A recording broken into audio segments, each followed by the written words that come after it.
एक छोटे से गांव में जो घने जंगल के किनारे बसा था, गंजी चुड़ैल की कहानियां सुनी जाती थीं। कहा जाता था कि वह औरत रात के समय जंगल में भटकती थी, उसका गंजी सिर चांदनी में चमकता था और वो उन लोगों से बदला लेती थी जो उसके इलाके में घुसने की हिम्मत करते थे। एक ठंडी और धुंधली शाम को गांव के लोग आग के चारों ओर जमा हुए थे। एक बूढ़ा आदमी, जिसकी आवाज डर और बुढ़ापे से कांप रही थी, गंजी चुड़ैल की कहानी सुना रहा था। उसने बताया कि वो कभी एक खूबसूरत औरत थी जिसे उसके अपने लोगों ने धोखा दिया था। जब उसने उनके खिलाफ श्राप दिया तो उसे भी श्रापित कर दिया गया। उसे हमेशा के लिए जंगल में रहने और गंजी और बदला लेने वाली आत्मा बनने का दंड मिला। राज, गांव का एक नौजवान, इस कहानी पर हंस पड़ा। उसने मजाक में कहा, भूत और चुड़ैलें बच्चों की कहानियां हैं। मैं इन बकवास पर यकीन नहीं करता। बूढ़े ने गंभीरता से उसे चेतावनी दी, जंगल में मत जाना।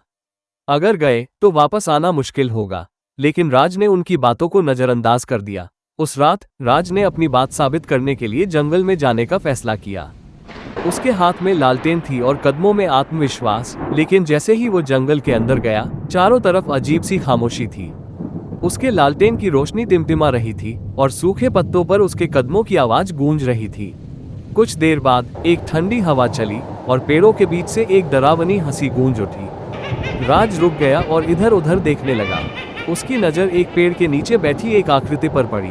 कौन है वहां? उसने आवाज लगाई। वो आकृति धीरे धीरे मुड़ी और राज ने देखा कि वो एक औरत थी, लेकिन उसका सिर पूरी तरह गंजी था।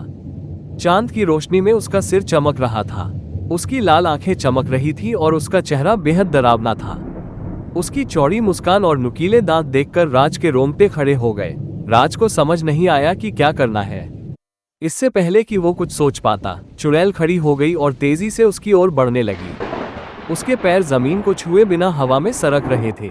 उसकी हंसी अब और भी जोर से गूंजने लगी थी और ऐसा लग रहा था जैसे ये हंसी चारों तरफ से आ रही हो। राज ने अपनी जान बचाने के लिए दौड़ लगा दी। वो जितना तेज भाग सकता था, भागा। जंगल के पेड़ और उनकी परछाइयां जैसे उसके रास्ते में आ रही थीं।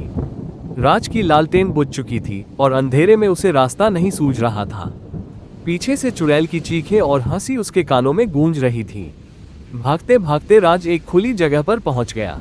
वहां चारों तरफ टूटे हुए शीशे और बिखरी हुई हड्डियां पड़ी थीं। ये जगह किसी डरावने सपने जैसी लग रही थी। नीली रोशनी इस जगह को और भी भयानक बना रही थी। राज ने देखा कि गंजी चुड़ैल अब उसके सामने खड़ी थी। उसकी लाल आंखें और तेज चमकने लगी। उसने अपनी लंबी पतली उंगलियों से राज की तरफ इशारा करते हुए कहा, तूने मेरी जगह में कदम रखा है, अब तुझे इसकी कीमत चुकानी पड़ेगी।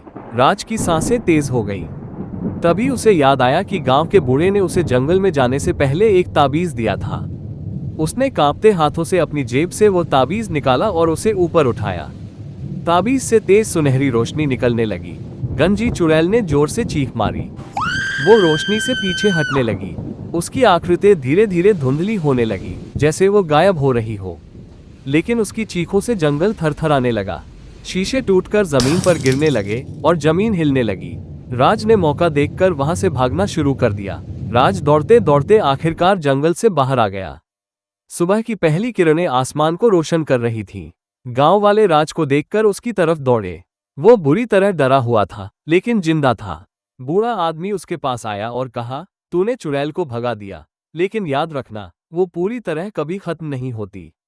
वो जंगल हमेशा उसका रहेगा, और अगर कोई फिर से उसकी जगह पर कदम रखेगा तो वह लौटेगी। राज ने जंगल की ओर देखा। सूरज की रोशनी जंगल के किनारों पर पड़ रही थी, लेकिन अंदर अब भी वही गहरा अंधेरा था। अचानक एक धीमी, डरावनी हंसी जंगल के अंदर से गूंजी। राज को यकीन हो गया कि गंजी चुड़ैल अब भी वहां है, अपने अगले शिकार का इंतजार कर रही है।